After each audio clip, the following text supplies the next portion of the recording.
There's a few things going on in the world of sports that need to be addressed, but on this particular day, they don't take precedent. Instead, one would be Aaron Rodgers and his situation with the Pat McAfee show. That's necessary to address because, after all, I'm an employee for ESPN. The other would be a fat bastard that has gotten away for far too long talking his bullshit. You wanted some? Fine. I'm happy to give it to you, you piece of shit. The Stephen A. Smith Show up next, right now.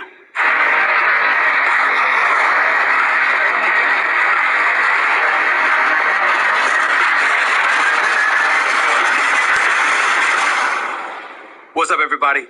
Welcome to the latest edition of the Stephen A. Smith Show, coming at you at the very least 3 times a week over the digital airwaves of YouTube. I am coming at you from our Los Angeles studios. I'm on the road, so obviously I won't be taking any phone calls today, but to be quite honest with you, I won't be taking any tweets either. I'm not in the mood.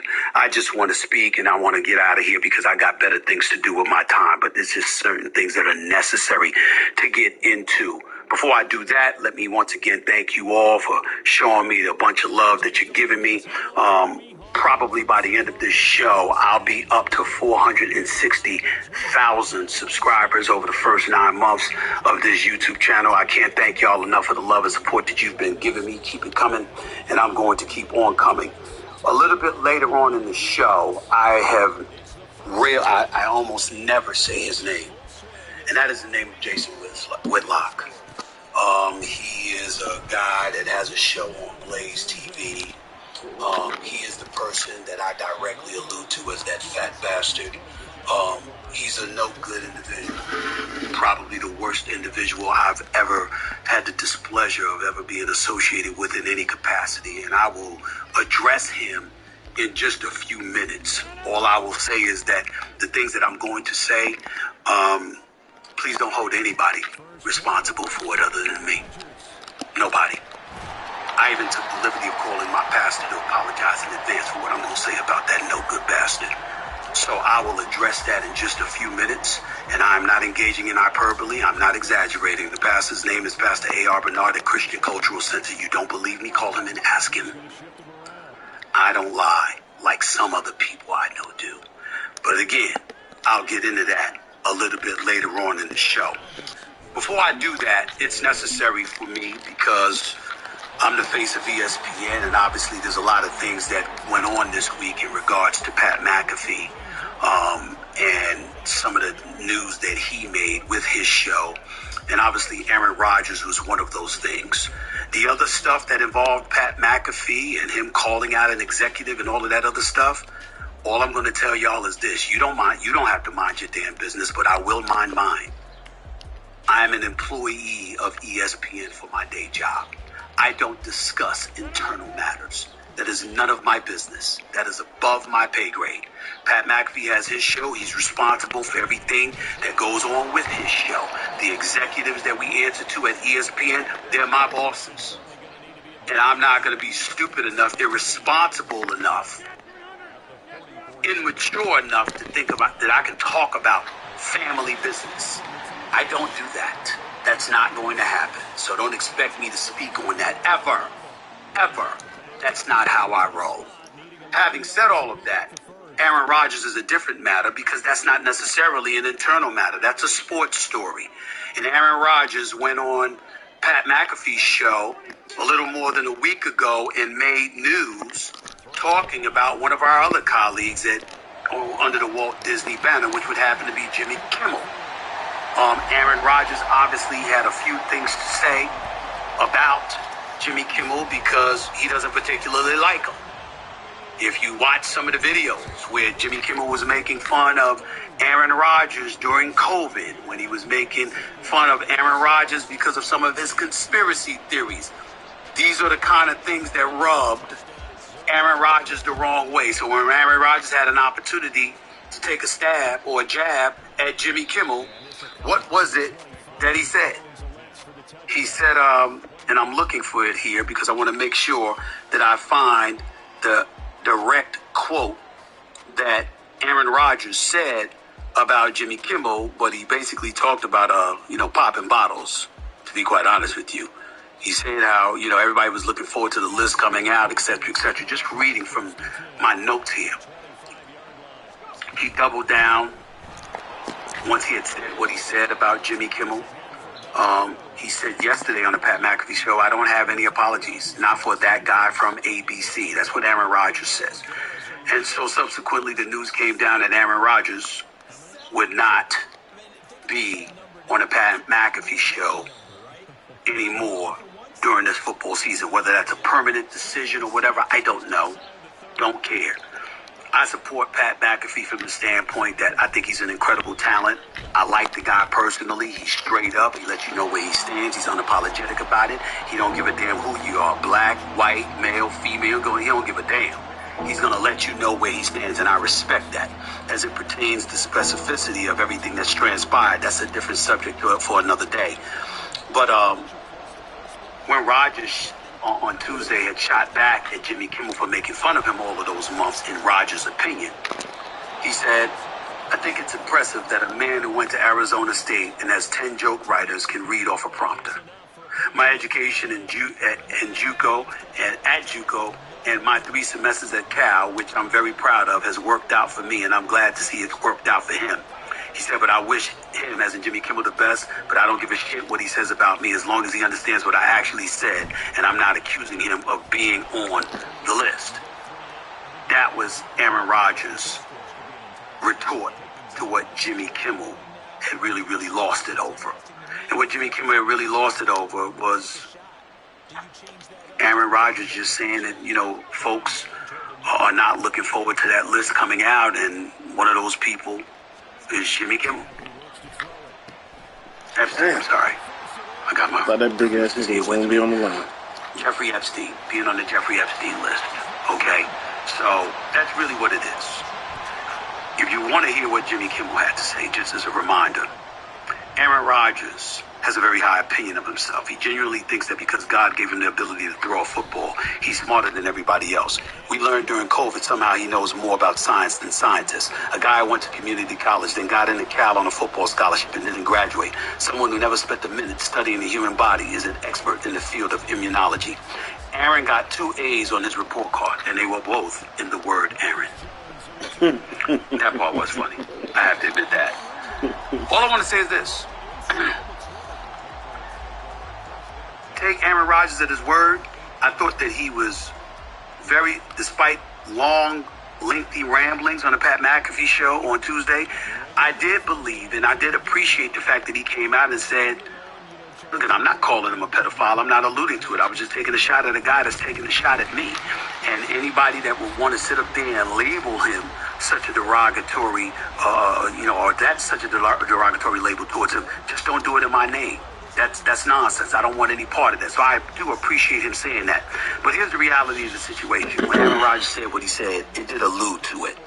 There's no escaping that. When he said what he said, it did allude to that. And you do have some wackos out there that would automatically assume... damn, you're not even finna block that nigga, huh? That negative attention from the Epstein list that you that boy just ignored the fuck out of him. The least you could do would say, I'm sorry about God that. Damn, that's not 82? what I intended to do. I was wrong for doing that. You could have said it like this. I don't like him. I don't like him a little bit. And I don't give a shit what he has to say about me ever. But damn, 82? I went a bit too far there. And I was wrong. And left it at that. That's not what Aaron Rodgers elected to do. And as a result of it, it is what it is. He's no longer going to be on the Pat McAfee show for the remainder of this football season. Who knows whether or not he'll ever be back. And as a result, we go from there. As far as it pertains to people looking to give a shot to Pat McAfee, listen, Pat McAfee is his own man. Just like an abundance of people are their own man or their own woman working at ESPN. If I disagree with something you've done, so what?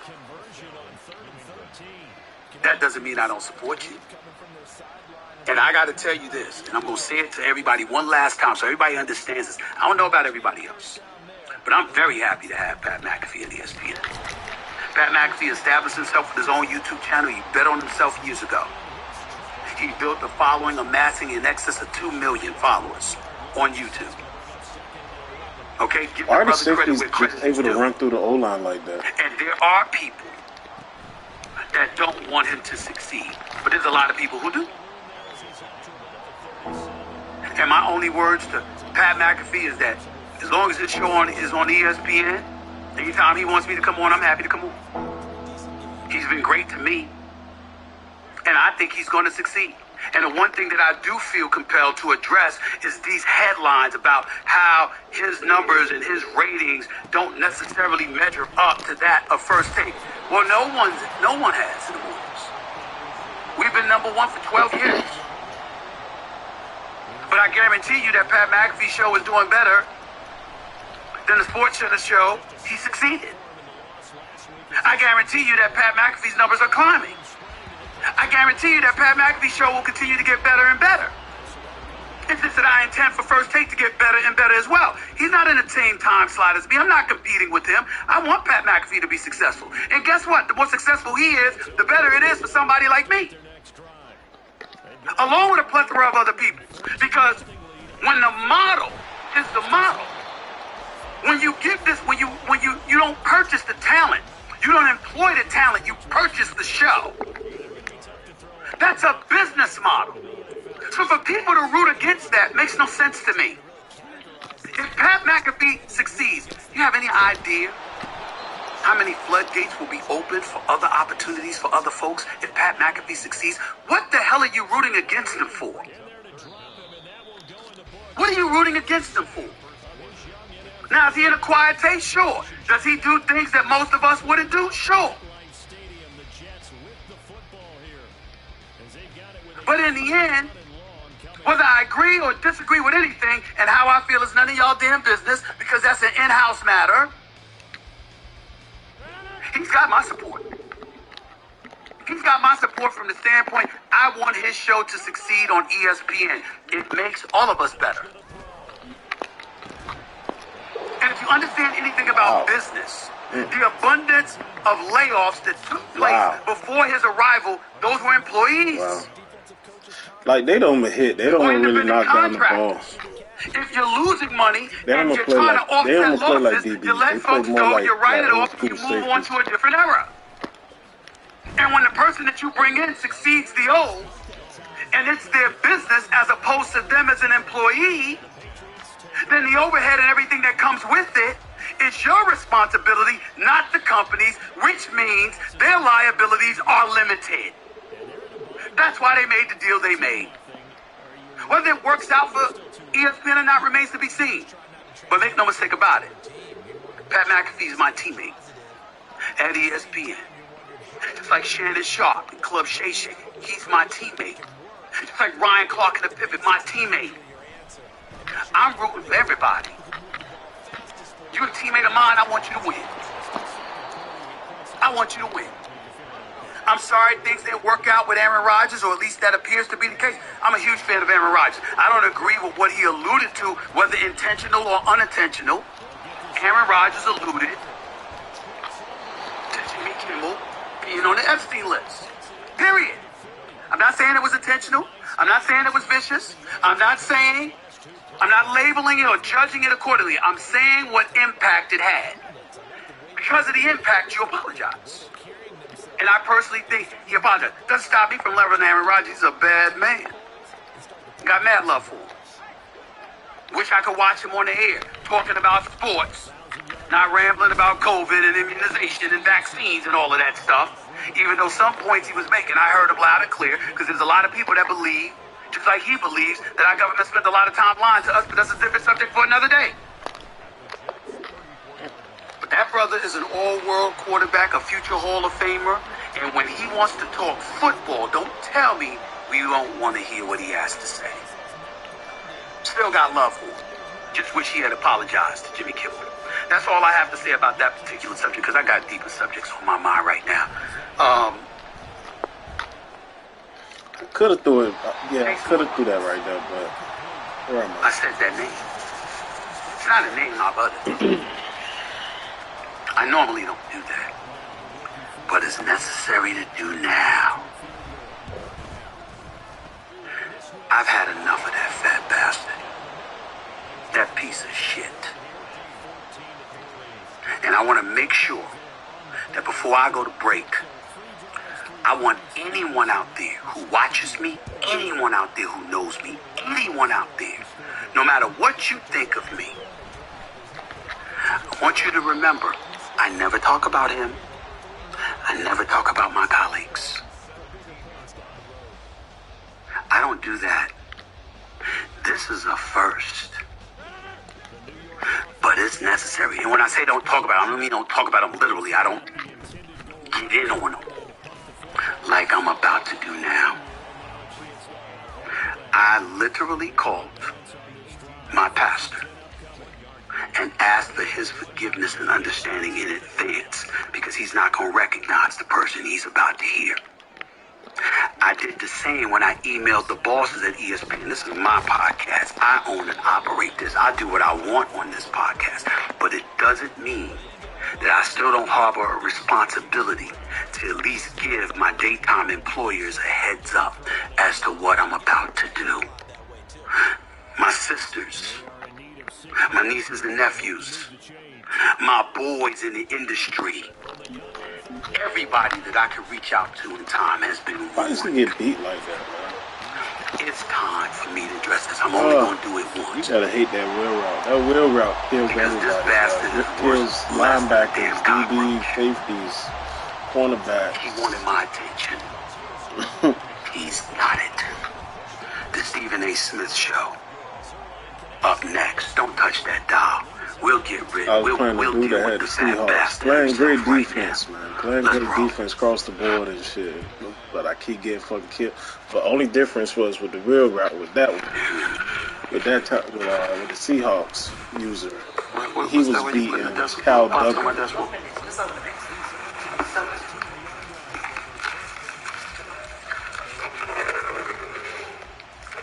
You couldn't open it for me? What?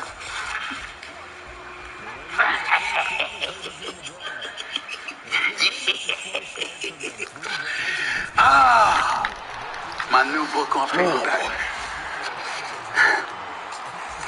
I like it. I like it. I like it. I like it a lot. It works for me. It works for me. Y'all see this? New foreword and all. Stephen A. in paperback. Straight shooter. Memoir, second chances or first takes. I haven't gotten over that bitch. It does look pretty smooth. I must say so myself. It's a bestseller. I'll hold on to this. Hope you go out and get it. Thank y'all so much for the love and support. Wouldn't be here without you. Thank you. Why the cornerbacks tackle better than fucking linebackers, bro?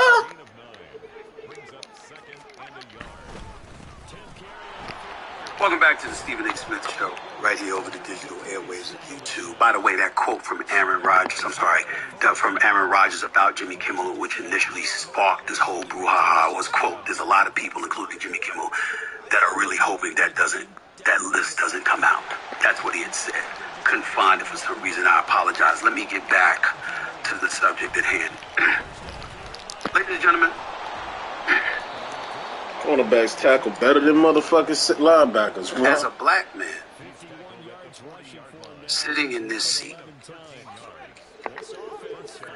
the level of vitriol that I have to absorb is something that I understand. God damn, bro. Oh, I don't know if it's the fucking line. I don't know if it's my wide receivers, but I be having opportunity. I be highballing this shit, high passing it. They don't catch the fucking ball, man. Speak on whether you're the Especially wife, my tight end, ex-girlfriend, or some of a former player, whatever. I get it. You're a present-day athlete, and you don't like my evaluation of what has transpired before our very eyes and what I'm witnessing. That's cool. But I swear to you, on everything that I love, it's not personal. I'm a sports. God damn, y'all block that nigga, please. Please block. It is my responsibility. Yo, I hate watching DBs run through a fucking O-line, bro, untouched. How I feel about it, what my perspective is, etc. It's not like I'm sitting at home with absolutely nothing to do and no obligation to touch on anything, but I feel the need to invoke and ingratiate my thoughts, opinions, etc., upon the world. I actually get paid to do this. I get this. I get a safety tackling, but a cornerback really straight it up. Sometimes my opinions, like, my thoughts, my feelings, etc., are things that you would not like. But I have never lied to you. Ever.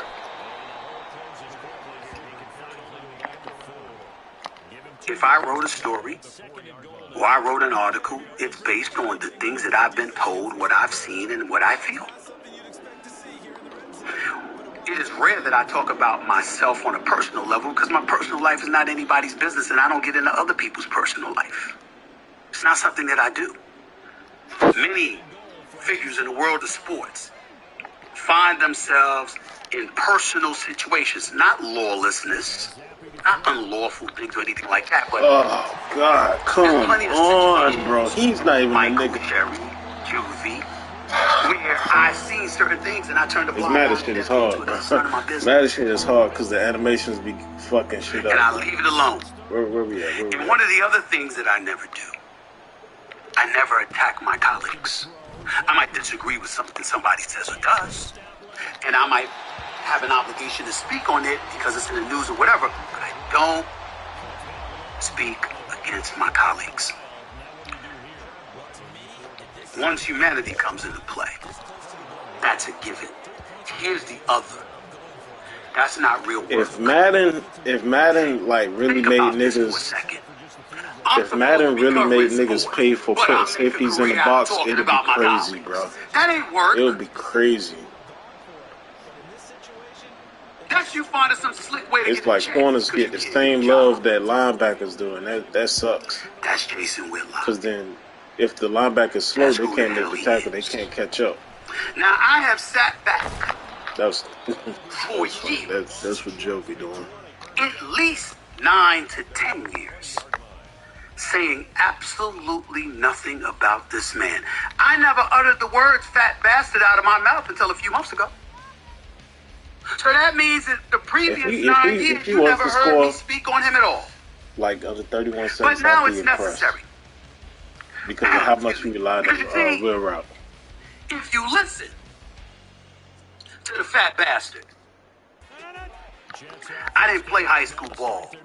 Even though my coach's name was Harvey Stoller, it was Thomas A. Edison Vocational and Technical High School. I played there my senior year. I was in a basketball tournament at Fashion Institute of Technology where I dropped 27 points and got a scholarship because the coach came calling me after that and what have you. If you listen to him, I never had a scholarship to Winston-Salem State, even though it's on the books. Just call the university. By the way, ladies and gentlemen, I'm an honorary doctorate member. I have an honorary doctorate from Winston-Salem State University because of my contributions to Winston-Salem State. I'm called Dr. Smith. It has something to also do with the contributions that I make because I believe about upliftment. I'm an ambassador for HBCU Week, and I partner with Ashley Christopher and Mayor Persicki in Delaware and others to generate. Our boys can't start that. Over 10,000 scholarships. Y'all can't do the job of $1 million in scholarships. Y'all can't do your job of stop. But this man will tell you I'm lying. He even went so far as to say, my autobiography. I tell you, bro. When I talk about my mother, funny, man. Like you getting beat up. You getting beat out of cover 2. My sisters. How are we getting beat out of cover 2? Hiring and firing and rehiring at ESPN. I didn't write it. I didn't write my own memoir, which, by the way, is a New York Times bestseller. Something he wouldn't know anything about. Did you know that it's now on paperback? It just came out yesterday on paperback. Did you know that you could go to Amazon.com, StraightShooterBook.com, or a bookstore nearest you to get my book in paperback? Do you know that when people are normally selling 10,000, 20,000, 30,000 copies, I've sold over 400,000? Did you know? But he will tell you, I didn't write it. he's seen my writing. Really?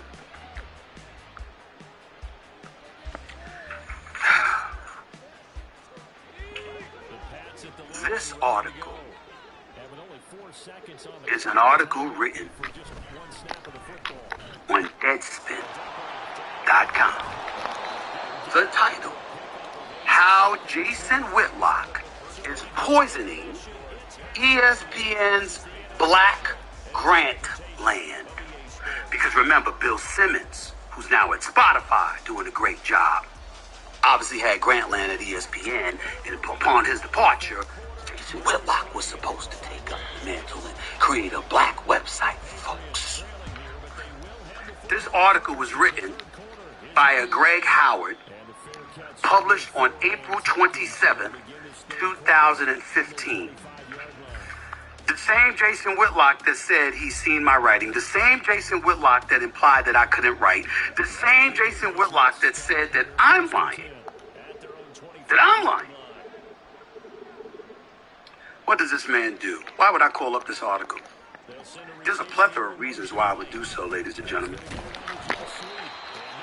One of the reasons would be because it's as in-depth as it gets about how scurrilous, how trifling, how despicable this man is.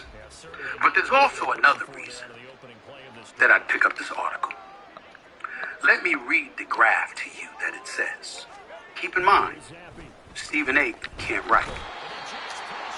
This staff, the one Whitlock was praising by way of warnings that if the writers and editors wouldn't align with his vision, he would get rid of them, was not the one Whitlock wanted.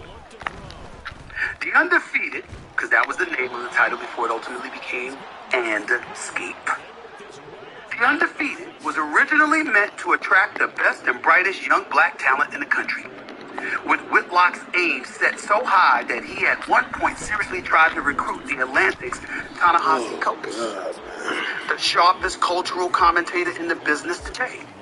As things worked out, though, those young writers comprehensively refused to work with him. So did big-name ESPNers like Howard Bryant, Jemele Hill, and Stephen A. Smith.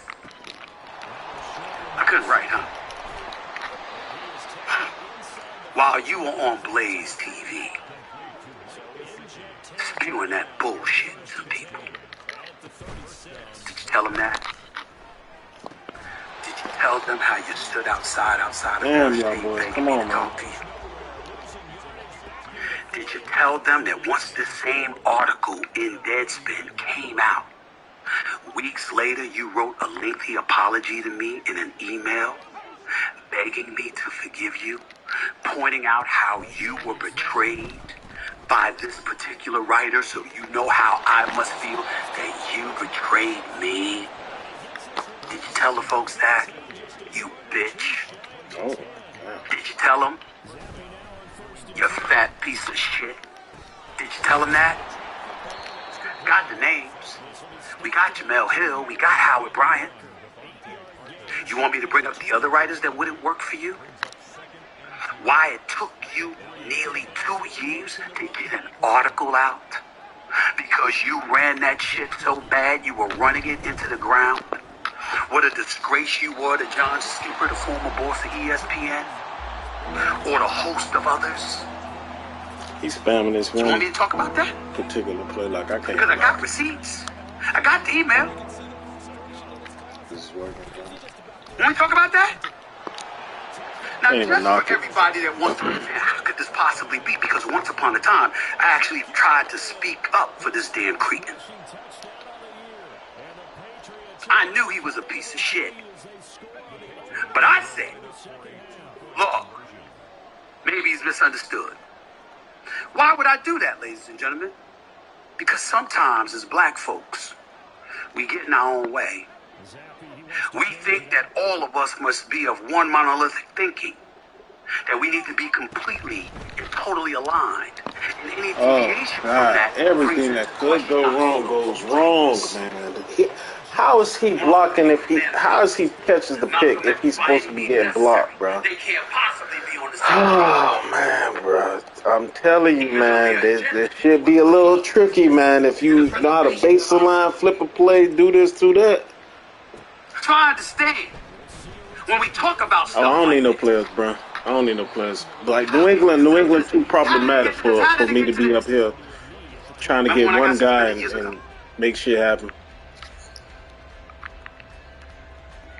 You know what's out there writing stuff, smiling in my face. Yeah, I know, man. Talking smack about me behind my back, and then ultimately writing it was him. Remember when I supposedly used it, and people were speculating that he used the word on the air and all of this other stuff? First one out there trying to say you can't make it up, bro.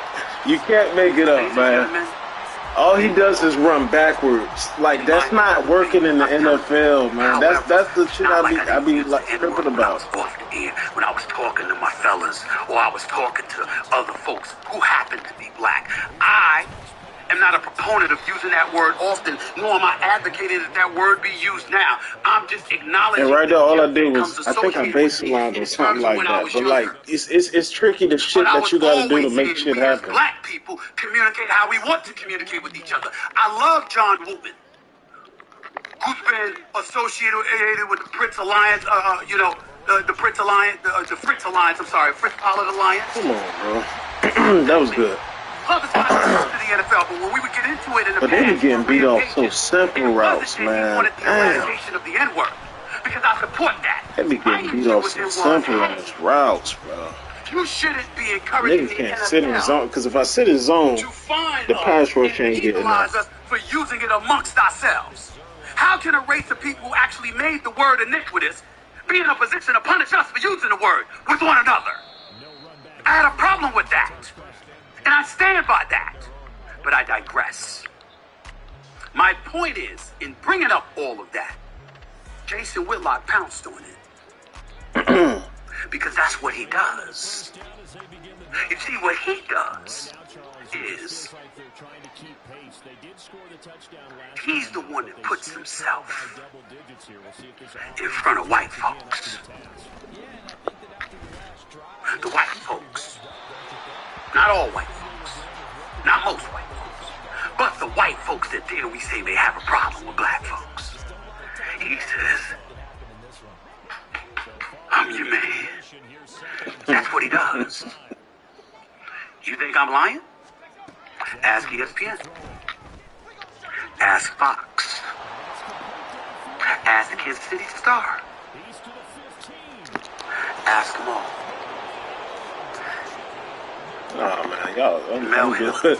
I'm good. Y'all ain't finna fuck me over again, boy. Y'all ain't finna fuck me over again, man. Motherfucker outside corner picks a ball where he's supposed to be getting blocked by either one or two guys. Nah, bro. Nah, I'm good. Y'all ain't finna tell this. I'm gonna lose the normal way. I ain't going finna try. If he fuck up, he fuck up. What the hell I'm saying about this piece of garbage. Ladies and gentlemen, as a black man, I often told y'all, I cannot imagine, as a black man, knowing I have anything worse than a white supremacist. That is, until Jason Whitlock came along. He's worse than them. He is the worst, most despicable, lying, no good, fat ass human being I have ever known in my life. And I'm gonna take a break, because I got more. In a minute, you're listening to the Stephen A. Smith Show, right here on YouTube. Don't go away.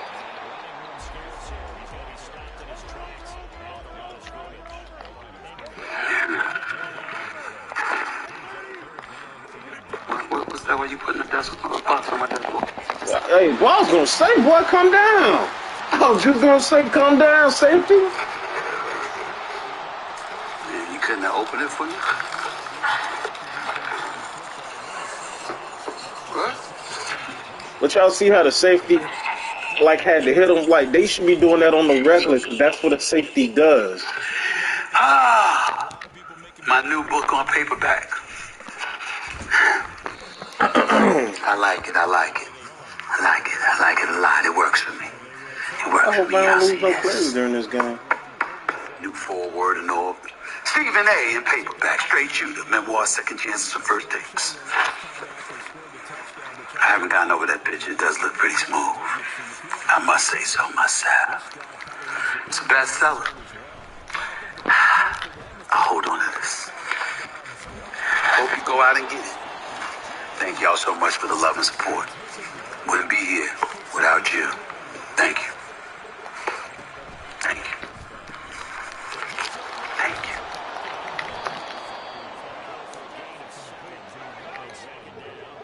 Welcome back to the Stephen A. Smith Show right here over the digital airwaves of YouTube. I will remind everybody that as I'm sitting here talking about Mr. Jason Whitlock. First of all... Nah, man, no. Stop trying to tell me to do that shit. It will never happen again. He's irrelevant, he's not important, he's insignificant, and he knows it, and he did all of this to try and bait me into this, all of this stuff. I know that's how people are looking at it, my family and friends, and everybody thinks the same thing. My point is I don't care. And the reason I don't care is because I've been holding it in for nearly 10 years.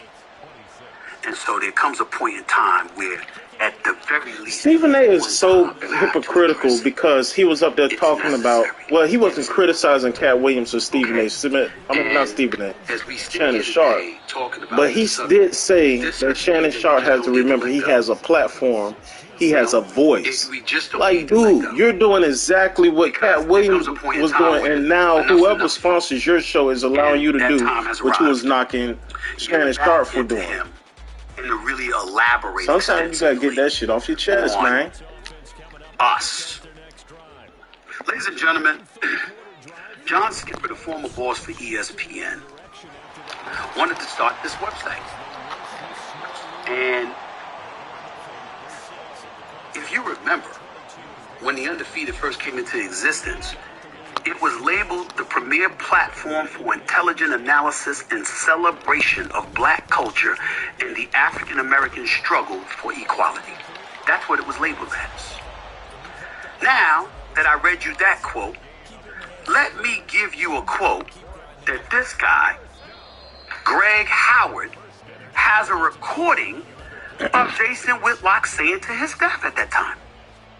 If you're more comfortable working for white people rather than working for me, and that sounds humorous, but it's the truth, fine. This is according to audio obtained by Deadspin back in 2015. Some black people are far more comfortable answering to a white person than a black person, no matter how black they like to pass themselves off to be. Far more comfortable because they know a white person is going to overlook their shortcomings. It's good for a Negro. I'm not about that. But if you're more comfortable working for a white person, I will find a white person for you to work for. We have a higher standard here. Everybody has to get on board with that, or I'm going to find a way to move them someplace else. That was Jason Whitlock. And then he went out and hired a senior writer and editor, Mike Wise, who's white. This is the man that's in charge of black culture. Why can I say that? And by the way, I'm not casting any aspersions against Mike Wise. I'm cool with him. I've always been cool with him. He used to work for the New York Times, used to cover the Knicks long before he moved on to the Washington Post. He's a credible journalist. I have nothing negative to say about him. I'm just saying, black website, but you bring in your white friend. In part because black folks didn't want to work for you. But I digress. Ladies and gentlemen, how serious I am? Am I? I have a contract that I negotiated with ESPN and I signed in 2015. I don't know of anyone who has this in their contracts. Oh my contract and I have a contract. Oh fuck. Why? No wonder you didn't see him on first take. Oh man. Hey, something was telling me, yo, you might want to press Duggar or something like that. You didn't see him on Numbers Never Lie either. Jamel Hill and Michael Smith wouldn't allow him on there.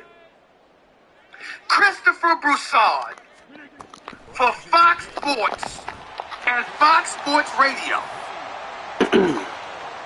Let me take a moment to tell you about Chris Broussard. If Chris Broussard were not in this industry, do you know where he'd probably be? Probably, because I don't know for sure, but probably be, y'all, in a monastery. Y'all, hey, Larry, keep in mind what I had just said. When I get in zone, it's harder to get to the quarterback for some odd reason. You will ever encounter. It doesn't get any better than Christopher Broussard. And I guess, I don't know, I think I had to check the trenches rules, because I got both linebackers at the sub linebacker. Don't y'all notice why black people scurry away whenever this roach of an individual is around, named Whitlock?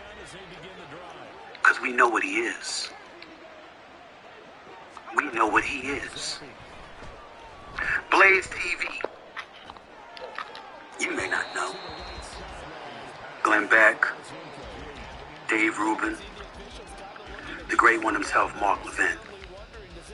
I bring up Blaze TV, which is where Whitlock works, because I want Blaze TV to understand I'm not talking about you. I know you're a conservative, you're conservative, I get all of that. I'm not judging accordingly. I know Mark Levin well. We have one another on speed dial. We talk all the time. The same applies to Sean Hannity, the Andrew Wilkows of the world. Okay? I talk to these folks. I'm not one of those people that's married to one side or the other. And decent people are everywhere. Be careful that you don't get yourself stained and stynched by Whitlock. He can do that to people. He is the worst. He's not ethical. He's not moral. Clearly, based off of what I've told you about me, he's also not factual most of the time. He will lie, he will denigrate, and he will turn against anyone to serve his own good. The real reason, and casting no aspersions on Blaze TV presenting what it has to offer, the real reason is he hasn't earned his right. Call Eric Shanks and Charlie Dixon at Fox. Call Jimmy Pitaro, Burke Magnus, Dave Roberts, Norby Williamson at ESPN. Call him. Call him. Call John Skipper and Meadowlark Media. I'm giving you names. I'm giving you names. That's just it. I already gave you on-air talent names. I gave you reporters and on-air talent. Ladies and gentlemen, this same Jason Whitlock that wants to talk smack about me, it's the same Jason Whitlock that wanted to hire me. It's the same Jason Whitlock that stood outside doors trying to get me and coax me into even having a conversation with them because they knew I was so disgusted with him, presumably after he hit a strip club. Because we all know ain't nobody trying to go out with him. Okay? The same Jason Whitlock, that guy, is the same guy. Bro, oh my God, 50. Isaiah Thomas, two-time champion, the Hall of Famer, one of the greatest point guards in NBA history, now working on NBA TV. That guy, that same Jason Whitlock, sent those folks to talk to me. Please, is there something that can be worked out? Oh, well. Can you talk to him? My words and my promise to them was that I want nothing to do with him. I will never hurt him from getting opportunities, but I'll be damned if I'm going to help him by being associated with him in any way. Do you know why I said that, ladies and gentlemen? As black people, And I guess I was wrong. I should say at this particular moment in time, I was wrong to call him a fat bastard or a roach and all of this other stuff, because that's not my name for him. My name for Jason Whitlock is religiously Cain. C-A-I-N. You see, a lot of black folks, we talk about how we're the original man on the face of this earth. Well, that means Cain was the original murderer, because he's the one, according to the Bible, who killed Abel. That's Jason Whitlock. There is nothing good about him. Absolutely nothing. And I challenge anybody that knows anything about him to refute what I'm saying. I have the facts. You're all here. I know what he's done. The biggest mistake, one of the biggest mistakes that John Skipper could have ever made as the former boss of ESPN was hiring that man. Everyone knows it. That's why he attacks ESPN. That's why he attacks colleagues and contemporaries in the industry. It's not just because he thinks he's smarter. It's not just because he's fearful of anybody smarter than him in the same room. It's not just because of those reasons.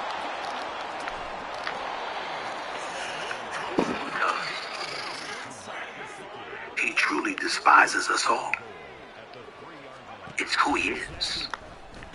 And the funny part about it is, when he sits up there and he says, you know, I can't do this or I can't do that. Look, I'm 56 years old. If y'all think I gotta, now that I'm successful in this business, that I gotta sit here and lie about me playing basketball in high school, writing my own damn memoir, at this point in time in my life, I can't help y'all. I'm not gonna waste my time with that silliness. What I would say to you, however, is this. I have a bestseller. Where's his?